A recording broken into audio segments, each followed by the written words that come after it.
Merci beaucoup, Madame la Présidente. Bonjour, bonjour plus exactement. Alors, il vous a peut-être pas échappé dans la présentation qui a été faite voilà, de nos parcours que nous sommes conservatrices du patrimoine. Donc, évidemment, nous ne sommes pas du domaine tout à fait de la recherche. De ce fait, on va peut-être vous proposer des propos un peu différents que ce qui a été entendu. Alors aujourd'hui, en ce qui me concerne, je suis vraiment désolée de ne pas avoir pu être là hier, euh, et qui relève d'une expérience commune autour des procès filmés. Donc différents types de filmage.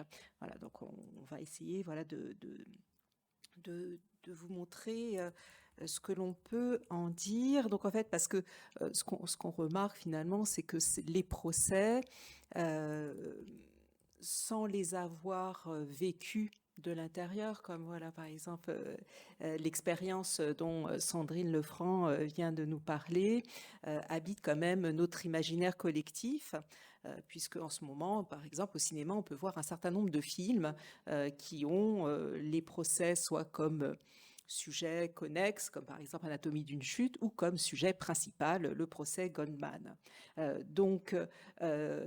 C'est finalement une pratique très très ancienne de s'intéresser au procès d'un point de vue cinématographique. On a le grand Georges Méliès qui avait fait quelques courts films autour du procès Dreyfus en 1899, et par la suite les actualités françaises, donc ces actualités qui étaient projetées avant la diffusion des films dans les salles de cinéma, proposaient quelques séquences de grands procès tournés en muet et commentés par un présentateur. On peut d'ailleurs toujours aller sur YouTube et puis voir comme ça quelques séquences des procès Pétain, Darmon, Laval, enfin voilà, quelques éléments tels qu'on pouvait les voir quand on était dans les salles de cinéma.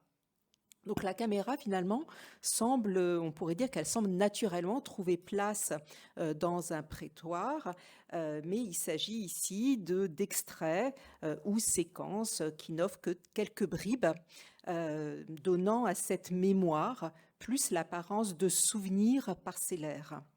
Euh, Même finalement, le très célèbre procès des responsables nazis à Nuremberg n'a été filmé que très partiellement par rapport à la masse que représente ce procès, puisqu'on a donc pas, on a l'intégralité de l'enregistrement sonore, mais pas l'intégralité de l'enregistrement d'un point de vue cinématographique. Donc il faut arriver dans une histoire plus récente, qui a une quarantaine d'années, où plusieurs pays se sont dotés de législations ou dispositifs qui leur permettent de filmer intégralement des procès et plus particulièrement des procès de crimes contre l'humanité. Alors les politiques, voilà, dans ces pays-là sont divergentes. On a celle de la France dont on va beaucoup parler, qui a enregistré 23 procès jusqu'à aujourd'hui. À partir de la semaine prochaine, 24 et un 24e. L'Argentine, qui voilà, dont on parlera aussi abondamment, qui a beaucoup filmé les procès de la dictature. En 1985 et surtout à partir de 2006. L'Espagne, finalement, dont on peut presque suivre les procédures judiciaires en direct sur YouTube, sur de très nombreux procès, ou la Belgique qui filme parfois. Et on pourrait dire qu'il vient même de se doter d'une législation qui leur permettrait de filmer les procès, mais cet appareillage judiciaire est fait de telle sorte qu'en fait on ne peut pas l'employer. Donc finalement la justice belge ne filme pas énormément. Donc ce sont finalement quelques exemples dans les pays qui filment, parce qu'il y en a beaucoup d'autres qui ne filment pas, qui n'ont pas de valeur, donc d'exhaustivité, vous l'avez compris. Donc un matériau finalement plutôt rare, et quand il existe, il représente voilà, une masse horaire assez énorme, et parfois les conditions réglementaires d'accès ne permettent pas non plus de les voir ou de les réutiliser. Ce qui nous ramène au champ de la fiction, par laquelle voilà, j'ai commencé ce propos.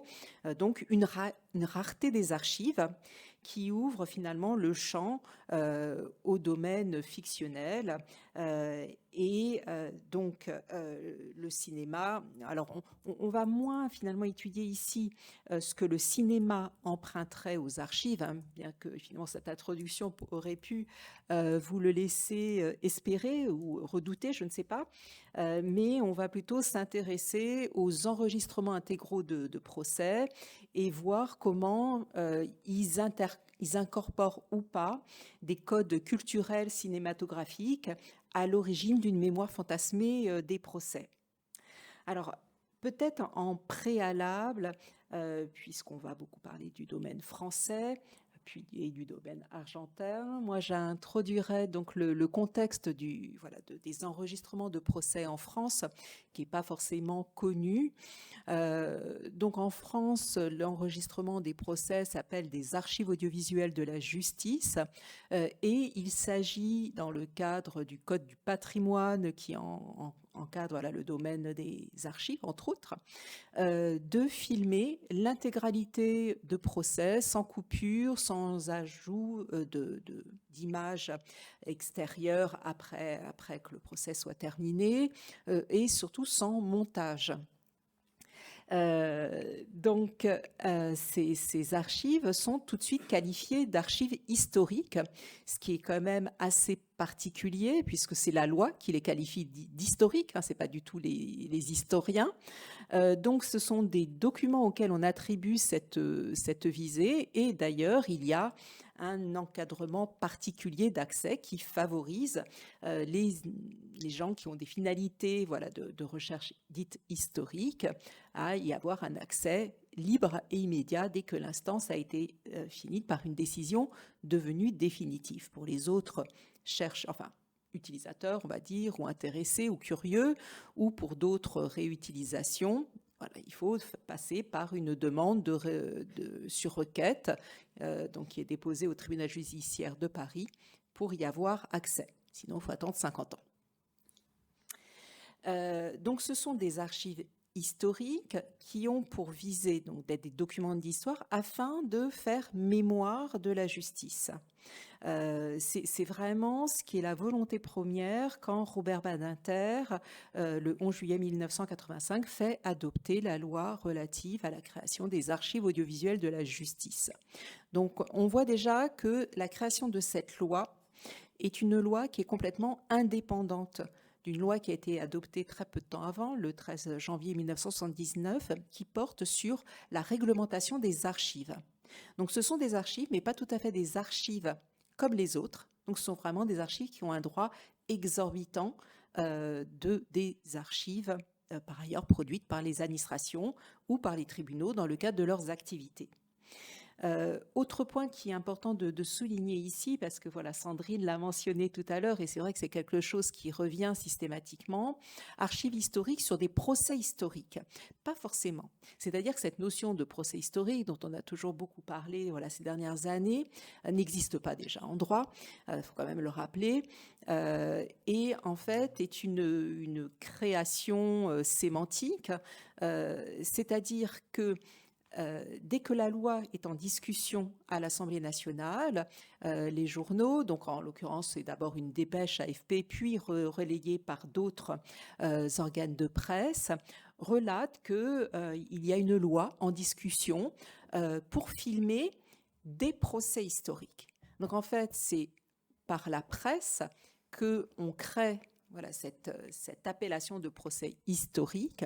Et en tout cas, quand même, il ne faut pas se leurrer. Le procès qui est à l'origine quand même de cette volonté de les enregistrer, c'est le procès de Klaus Barbie qui est en préparation, qui va avoir lieu en 1987. Et donc, très clairement, le procès Klaus Barbie n'a pas commencé, que c'est déjà un procès très attendu par l'opinion, très attendu par la scène médiatique, par les historiens, par les victimes, bien sûr, qui vont témoigner pour la première fois dans un procès de crime contre l'humanité. C'est le premier procès de crime contre l'humanité instruit en France. Et donc, ce procès qui va être filmé est un procès historique. Et par la suite, les quelques autres procès qui sont filmés en France ont tous un caractère exceptionnel, que ça soit par la durée des débats, que ça soit par la qualité des personnalités des accusés qui sont jugés. Les procès sont en effet historiques. Peut-être dernière précision, avant d'attaquer effectivement sur un autre contexte, c'est dans ce terme d'historique, et excusez-moi d'insister peut-être un petit peu longuement là-dessus, se cache tout simplement des archives historiques par rapport à une opposition qu'on pourrait faire à des enregistrements qui pourraient être faits par des journalistes. C'est-à-dire que quand les actualités françaises étaient réalisées, elles étaient réalisées par des journalistes, puisque dans la loi sur la liberté de la presse, la loi de 1881, donc au nom de la transparence des débats, de la publicité des débats, les journalistes pouvaient faire des photos et enregistrer librement les procès. Mais cette autorisation très, très importante, très typique de la Troisième République, qui est prise en 1881, est interdite à partir de 1954, parce que justement, on jugeait que la presse avait un rôle tellement présent dans un procès que son attitude nuisait à la sérénité des débats, voire influençait la décision finale des jurés. Donc quand les débats ont lieu en 1985 autour de cette nouvelle loi, c'est vraiment pour écarter ces enregistrements, pour maintenir l'enregistrement de la presse loin, en dehors de l'arène, enfin du prétoire, que l'on crée cette opposition aussi, donc ces archives historiques, c'est-à-dire des archives qui sont empreintes de l'impartialité qui est nécessaire, enfin qui est dite nécessaire, on verra par la suite ce que ça veut dire, à ces enregistrements. Alors, j'en viens pour ma part au contexte argentin. Je voudrais d'abord signaler que donc le contexte argentin, de manière strictement fortuite, la France et l'Argentine autorisent l'enregistrement audiovisuel des procès la même année, en 85. Donc cette autorisation fait suite à deux événements déclencheurs survenus en 83. L'arrestation du criminel nazi, ancien chef de la Gestapo de Lyon, Klaus Barbie, comme le mentionnait à l'instant Martine, à La Paz en Bolivie, et la perspective de son jugement en France. Et pour l'Argentine, à la chute en 83 de la junte militaire et le retour à la démocratie. Alors les deux contextes sont néanmoins radicalement distincts. L'Argentine juge ses propres ressortissants et un passé récent, 9 militaires ayant participé à la dictature dénommée par eux-mêmes processus de réorganisation nationale entre 76 et 83. Et la France juge un citoyen allemand et ou bolivien pour des faits survenus 40 ans plus tôt. Ces deux procès sont intimement liés à la notion de crime contre l'humanité. Alors Klaus Barbie, lui, est jugé explicitement et condamné explicitement pour crime contre l'humanité. Ce n'est pas le cas du procès des juntes par un tribunal civil, je le signale au passage, en 85. Les militaires jugés et condamnés le sont pour violation des droits humains et terrorisme d'État. Néanmoins, ce procès des juntes inaugure en Argentine une série absolument considérable de procès pour crimes contre l'humanité, plusieurs centaines à partir de 2006. Alors en 1983, au sortir de la dictature, la démocratie est fragile et le processus de justice, initié par ce projet des juntes en 85, est quasiment immédiatement interrompu dès l'année suivante, en 86, par deux lois, la loi dite d'obéissance due et celle dite de point final. Et jusqu'à l'annulation de ces lois en 2003, il n'y a pas eu de procès. La reprise des procès est effective en 2006. Quelques chiffres, parce qu'ils sont quand même saisissants. De 2006 à aujourd'hui, en Argentine, on dénombre plus de 300 procès pour crimes contre l'humanité. En France, juste à titre de comparaison, après les histoires et les contextes ne sont pas les mêmes, mais c'est juste pour avoir une idée des volumétries et des masses. En France, on en dénombre sur les 23, bientôt 24 que mentionnait Martine, on en dénombre 8. Donc cette large interruption de 20 ans, de 86 à 2006, conduit à envisager de manière distincte l'enregistrement audiovisuel du procès des Juntes de celui des procès, de la série des procès qui interviendra à partir de 2006. La décision d'enregistrer et de diffuser partiellement, j'y reviendrai, le procès des responsables de la dictature ne correspond pas en Argentine à la mise en place d'emblée d'une politique systématique. Elle relève au contraire de l'exception. Alors, il y a deux ouvrages qui font référence. Ah oui, j'ai oublié de montrer, j'avais ici une image du procès Barbie, du procès des Juntes. Il y a deux ouvrages qui font référence sur ce sujet, l'ouvrage de Claudia Feld et celui de Pablo Chonto, entre autres, la littérature est plus importante, mais ce sont deux ouvrages importants. Claudia Feld, c'est une chercheuse universitaire en sciences de la communication. Pablo Chonto a un profil très différent, c'est un journaliste militant et un avocat majeur, un acteur donc important à ce titre des procès pour crimes contre l'humanité. Donc le procès des Juntes est un jugement oral et public qui se déroule dans une salle d'audience qui comporte 350 places. Il est intégralement enregistré par la télévision argentine à l'époque, avec une double motivation. La première, en tout cas c'est celle qui est mise en avant au moment de la décision, est d'assurer la continuité du procès en cas de défection d'un des protagonistes. Et la deuxième, rejoint pour le coup la décision de Robert Badinter, est celle de porter témoignage d'un jugement historique. Alors pour ce qui est de la diffusion, seulement 3 minutes de procès seront diffusées par jour et sans le son, en fin de journée, autrement dit en différé, à l'exception de la sentence qui, elle, sera diffusée intégralement avec le son bien entendu, sentence au cours de laquelle le procureur Stracera prononcera le fameux « nunca más ». On oublie ou on ignore qu'un documentaire de 2 heures avait, souvent en tout cas, qu'un documentaire de 2 heures avait été commandé par la présidence et réalisé en 87, mais qui n'a jamais été diffusé. Alors précisément, l'ouvrage de Pablo Chonto, El juicio que no se vio, le procès qui n'a pas été vu, déplore cette faible diffusion et visibilité. Il ajoute à cette critique une autre assez importante, qui est celle de la focalisation dans la réception de ce procès, et notamment la réception médiatique, de la focalisation sur la personne du procureur, Julio César Stracera, et son adjoint Luis Mariano Ocampo, ainsi que les 6 juges, on y reviendra par la suite, au détriment, selon lui, des 833 témoins, et au détriment, toujours selon lui, mais c'est une critique très largement partagée, des organismes des droits humains qui, par leur action depuis 1977, réclamant justice et condamnation pour les coupables, ont joué un rôle déterminant pour la tenue de ce procès. Alors, on voit par cette expérience argentine l'importance du point de vue de la caméra. C'est-à-dire que, contrairement à ce que la Cour pense souvent, voilà, on a déjà eu des grandes discussions avec eux sur ce sujet, la caméra n'est pas neutre, la caméra n'est jamais neutre, et effectivement, ce que l'on filme ou ce qui est hors champ veut aussi dire beaucoup de choses. Donc on voit voilà, comment ça s'est fait progressivement en Argentine. En France aussi, l'expérience est assez singulière.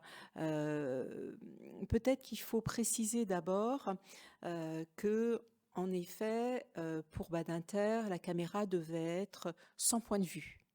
Ça, c'est vraiment, voilà, il y a une espèce de fantasme de la neutralité, mais qui s'est traduite dans le temps, entre 1987 et, on va dire, encore après le week-end, de façon assez différente.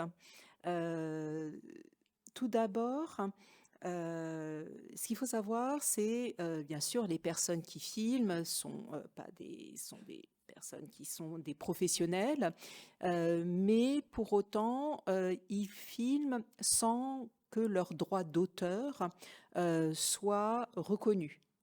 Ils sont là pour exécuter un enregistrement et non pas pour faire une œuvre de réalisation personnalisée. On est très très loin finalement de ce qui avait été fait pour ce qui est le filmage de procès par référence, qui est donc ce que fait Hurwitz lors du procès d'Adolf Eichmann en 1961 à Jérusalem, où là, effectivement, il a une très très grande liberté, où la seule chose qu'on lui dit, c'est qu'il ne faut pas que les caméras se voient, ni qu'on les entende. À partir de là, il a fait ce qu'il a voulu. Donc, on a en effet un procès avec un nombre d'informations sur ce procès d'une richesse incroyable. Là, on n'est pas du tout dans cette perspective-là. Là, au contraire, les personnes qui font l'enregistrement sont très guidées. On peut dire une première période en France où pour les 3 premiers procès, donc qui sont les procès autour de la Seconde Guerre mondiale, donc le procès de Klaus Barbie en 87, le procès de Papon de Touvier d'abord en 94, puis le procès de Maurice Papon en 97 et 98, des procès qui font quand même appel à des réalisateurs de télévision, tout simplement parce que filmer dans les conditions qui sont celles, d'un point de vue technique, qui sont celles d'un procès, il n'y a que des réalisateurs de télévision qui savent faire ça. Hein. C'est très, très bête, mais voilà, c'est ce qui motive cette organisation. De ce fait, pour les assister, il faut d'abord un vrai réalisateur parce que eux, ils ne sont que des opérateurs puisqu'ils n'ont pas de droit d'auteur. Donc le réalisateur, c'est le président de l'audience. Donc c'est lui qui doit décider de ce que l'opérateur va faire, mais comme il n'est pas à côté de celui qui filme, puisque lui, il préside l'audience, à côté de celui qui filme, il y a un autre magistrat qui représente le président et qui finalement n'est pas tant là pour lui dire ce qu'il doit faire, mais voilà, les 3 réalisateurs qui ont eu cette expérience en témoignent. C'est plutôt eux qui en profitent pour faire comprendre que voilà, il faudrait que quand même Touvier soit assis sur une chaise un petit peu plus haute parce que sinon dans sa cage de verre on le verra pas, qu'il faudrait que les témoins aient plutôt cette place à la barre pour que justement ils puissent être filmés de façon plus facilement. Donc il y a quand même un dialogue qui se fait avec les réalisateurs. Et à partir de 2009, donc le procès qu'on appelle le procès AZF, tout s'arrête. Dans le sens où il y a déjà une évolution technique qu'on commence à voir avec le procès de Maurice Papon. C'est-à-dire qu'il n'y a plus besoin d'opérateurs derrière les caméras parce qu'on commence à pouvoir filmer avec des caméras télécommandées à distance. Donc ça change énormément en termes de maîtrise du filmage. Il n'y a plus d'humain, il n'y a plus qu'un humain. Donc il y a ces conditions-là. De ce fait, on fait appel à une régie et pour l'encadrer, il n'y a plus de magistrats à côté des régies, parce que ça devient beaucoup trop technique. Donc en fait, on élabore au préalable un cahier des charges dans lequel on précise ce que l'on doit faire et ce que l'on ne doit pas faire. Et ce qui est assez caractéristique pour ce procès de 2009, c'est qu'on explique que la caméra doit être neutre, mais surtout on explique ce que veut dire cette neutralité.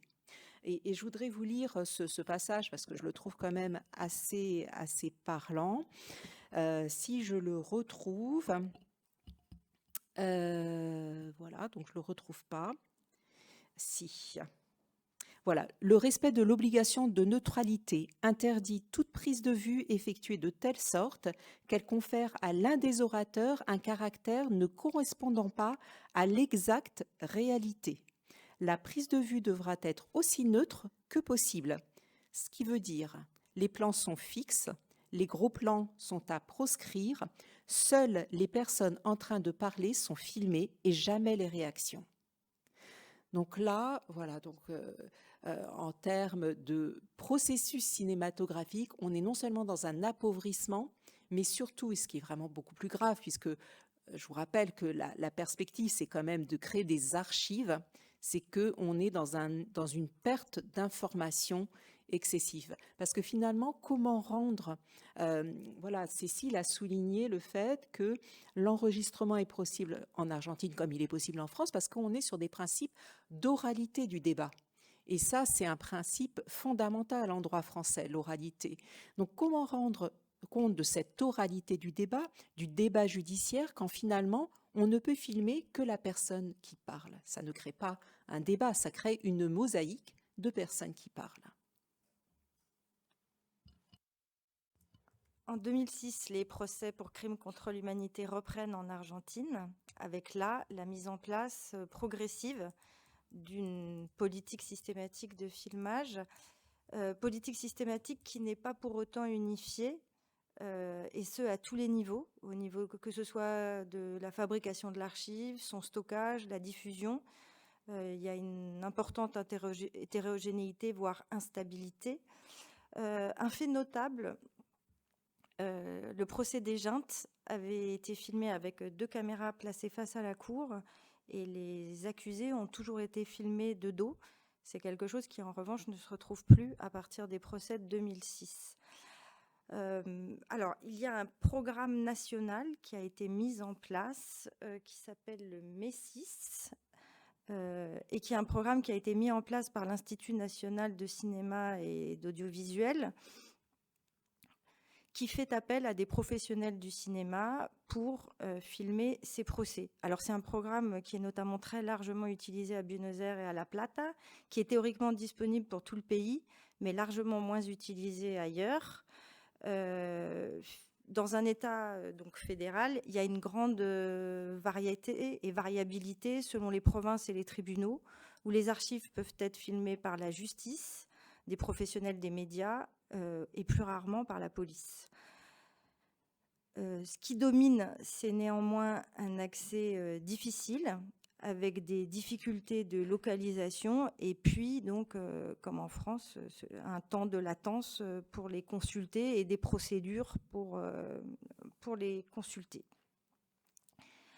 Alors, il y a eu un changement radical qui est intervenu en 2019 avec la pandémie, un tournant important avec l'avènement du procès via les plateformes en visioconférence, puisqu'à partir de ce moment-là, non seulement intervient évidemment une modification importante, substantielle, des conditions de visualisation des procès depuis chez soi, avec à la fois les prévenus, les membres de la cour, qui sont visibles sur le même plan sous forme de petites vignettes. Mais surtout, la conséquence majeure, c'est l'essor sans précédent en Argentine des retransmissions. Alors, retransmissions qui sont assurées par deux canaux essentiellement, soit la chaîne YouTube du ministère de la Culture, qui, elle, diffuse une archive brute en direct, avec un accès sur demande. Il faut faut effectuer une demande au bureau du procureur. À côté de ce canal de retransmission, il y a des médias indépendants, et le pluriel est un peu abusif parce qu'il y en a essentiellement un en Argentine qui tient le pavé sur ces questions-là, qui s'appelle la Retaguardia, qui fait un travail considérable de rediffusion des procès. Alors bien évidemment, la rediffusion par la Retaguardia est soumise à une demande d'autorisation auprès du tribunal. Et la Retaguardia, à la différence du ministère de la Justice, effectue un travail d'éditorialisation sous la forme de bandeaux placés sur les images qui permettent de rappeler qui parle, mais qui introduisent également des commentaires, ou sous la forme de commentaires oraux pendant les temps morts et plus rarement pendant qu'un accusé parle, ou un accusé ou un témoin, enfin pendant que, en tout cas, la parole est prise, occupée. Ces archives sont, en tout cas, oui, ces archives audiovisuelles sont en accès libre sur Internet. Elles sont consultables en direct ou en différé. Donc, on retrouve là, avec d'une part la chaîne du ministère et d'autre part la Retaguardia, une distinction entre des archives historiques et des archives relevant d'une forme de médiation ou médiatisation. Alors évidemment, il y a un certain nombre de polémiques autour de la rediffusion par la Retaguardia que certains tribunaux n'autorisent pas. il n'autorise pas il y a beaucoup de tribunaux qui refusent, mais pas tous, les retransmissions des dépositions des témoins en vertu du principe de non-contamination de la preuve. Majoritairement, les accusés de crimes contre l'humanité sont hostiles à la diffusion. Dans la foulée de la pandémie, un certain nombre d'ailleurs ont revêtu un masque. C'était le cas par exemple de Mario Sandoval, extradé depuis la France et jugé en 2002, qui est apparu tout au long du procès masqué et même ganté, avec des gants en latex noir, tout au long du procès, arguant du Covid, mais même lorsqu'il témoignait seul dans sa cellule. Et très récemment, il y a très peu de temps, un tribunal a pour la première fois contraint un accusé à retirer son masque. Autre fait important qui découle de ces procès en visioconférence, puisqu'il y a un dispositif de filmage et de retransmission en direct, ce sont la présence d'écrans dans la salle d'audience qui permet notamment au public de voir les visages de témoins ou d'accusés qu'il ne pourrait pas voir dans la salle puisqu'ils seraient de dos au moment où ils parlent face à la cour. Voilà, alors sur les écrans, je pense que Martine a beaucoup à dire. Oui, en effet, c'est un point qui est intéressant que tu soulignes, c'est-à-dire qu'on voit qu'il y a eu une vraie progression dans la façon de mettre en récit ces procès en Argentine sous la contrainte des circonstances et après en essayant effectivement de récupérer ou de donner un sens à ces enregistrements. En France, effectivement, on connaît cette évolution, mais je dirais qu'elle est à deux vitesses. C'est-à-dire qu'il y a une évolution que l'on a connue, mais elle ne concerne, elle a été justement plutôt, elle est la circonstance secondaire de la mise en place des 3 procès autour des attentats terroristes 2015-2016. Donc là, il y a un dispositif sur lequel je vais revenir. Mais on voit qu'à côté de ces procès-là, pendant que ces procès avaient lieu, il y avait d'autres procès qui étaient également enregistrés au titre des archives audiovisuelles de la justice, d'autres procès de crimes contre l'humanité, donc essentiellement des Tutsis au Rwanda, ou un procès de crimes contre l'humanité au Libéria, où là, on était plus dans une façon de filmer comme ça a été fait jusqu'à présent. Alors, qu'est-ce qui s'est mis en place avec les procès des attentats terroristes 2015-2016 et comment, effectivement, la justice française construit, comme elle le fait comme le fait l'Argentine, un récit d'écran de procès qui deviennent des procès numériques, 100% numériques, des procès, on pourrait dire 2.0, mais avec une absence totale de réflexion de ce que cela signifie d'un point de vue de la justice par la Cour ou par le parquet national antiterroriste. Donc, si on part...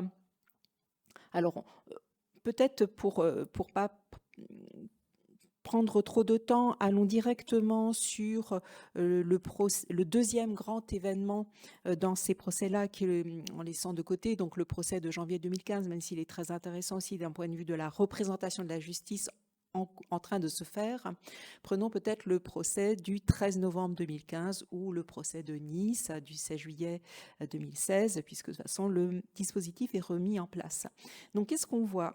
Je vous rappelle, voilà, je pense que vous avez le contexte en tête, une salle d'audience qui est aménagée dans la salle des pas perdus du tribunal sur l'île de la Cité, parce que c'est un procès, Sandrine l'a rappelé, le nombre des parties civiles, des avocats, bref, des acteurs engagés dans ce procès est monstrueux. Donc, on imagine que il faut un espace immense. Donc, on aménage cette salle et il va y avoir 2 questions qui vont se télescoper. La première question, c'est que c'est un procès qui doit être retransmis dans d'autres salles parce que ne serait-ce que le public ne sera pas accueilli dans cette salle-là, mais dans des salles qui seront dédiées au public. Bon, on ne reviendra pas sur ce que cela signifie en termes de publicité des débats, mais en tout cas, voilà, c'est ce qui est mis en place. Et l'autre, ce que l'on sait également avant que le procès commence, c'est qu'il va être enregistré au titre des archives audiovisuelles de la justice. La question est de savoir, est-ce qu'on va avoir deux flux vidéo complètement distincts, un au titre des archives et l'autre pour la retransmission. D'un point de vue très pratique, il n'y aura qu'un seul flux et ce sera celui des archives audiovisuelles de la justice. Ce qui permet effectivement à la Cour de se dire, mais finalement, est-ce que la façon dont sont enregistrées les archives habituellement est si intéressante que ça?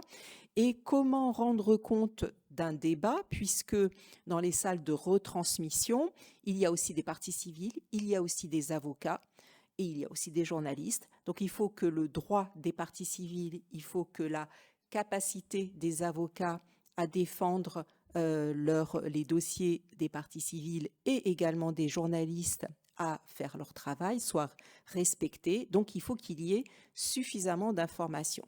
Donc ça, c'est le premier élément qui est fondamental par rapport à l'évolution dans la façon de filmer, où là on se dit que finalement ne filmer que les personnes qui parlent, c'est peut-être pas ce qui est idéal et il faudrait peut-être filmer plus d'éléments, y compris des personnes qui ne parlent pas, mais qui rendent compte du débat.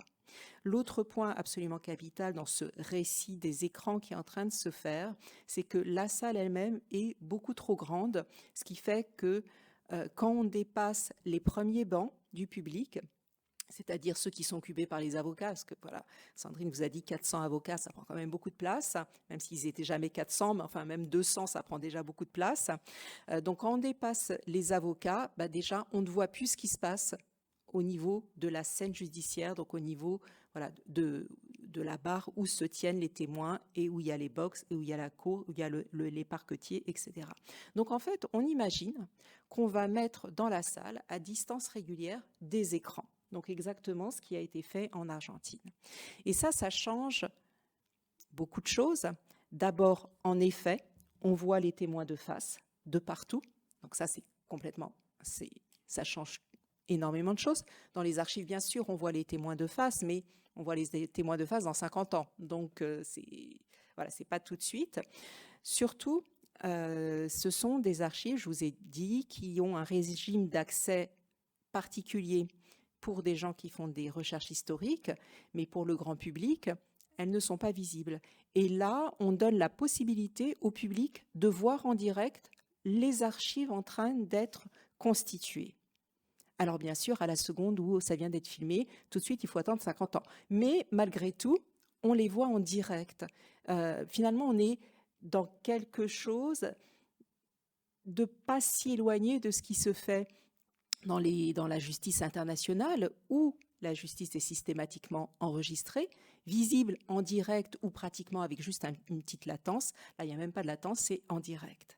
De ce fait, ça crée une histoire d'un procès en train de se faire qui est très particulière parce que tout le monde se voit.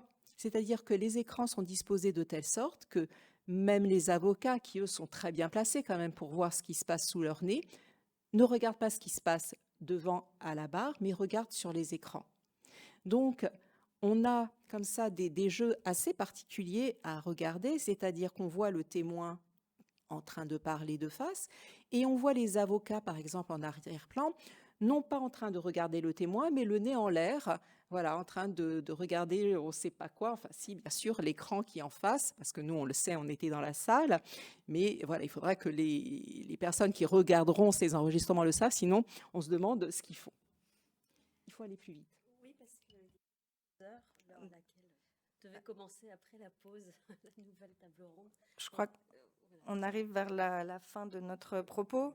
Je passe quand même sur les films. Oui, d'accord. Alors, en Argentine, à 40 ans du retour à la démocratie, il y a une résurgence importante du procès des juntes au cinéma, avec notamment 2 films. Le film de fiction que vous avez peut-être vu, Argentina 85, qui est sorti en 2022, un succès immense en Argentine, numéro 1 en termes d'entrée l'année de sa sortie, avec un phénomène de revival ou de reviviscence extrêmement aigu, puisque lors de sa projection en salle de cinéma, le film était systématiquement suivi d'applaudissements à tout rompre et sans fin. lors de la dernière scène du film, qui est aussi la dernière scène du procès réel, à savoir le réquisitoire prononcé par le procureur général Stracera avec le fameux, je l'ai déjà évoqué, Nunca Más. Applaudissements à tout rompre, comme cela avait été le cas lors du procès en 85, et comme c'est l'usage depuis en Argentine dans les procès pour crimes contre l'humanité, lorsque la sentence correspond aux attentes du public dans lequel sont largement représentés des membres des organisations des droits humains ou des proches des victimes. C'est donc un phénomène viral qui a été réitéré à peu près dans toutes les salles du pays et très largement commenté. Alors évidemment, dans le film, les protagonistes de l'histoire réelle sont incarnés par des comédiens. Ricardo Darín, notamment, qui incarne Stracera, est un comédien argentin extrêmement connu.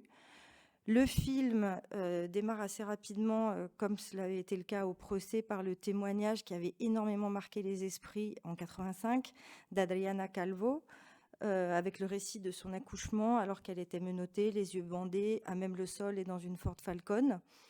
Donc ce témoignage dans le film est interprété avec force émotion par la comédienne Laura Paredes, une comédienne également très connue.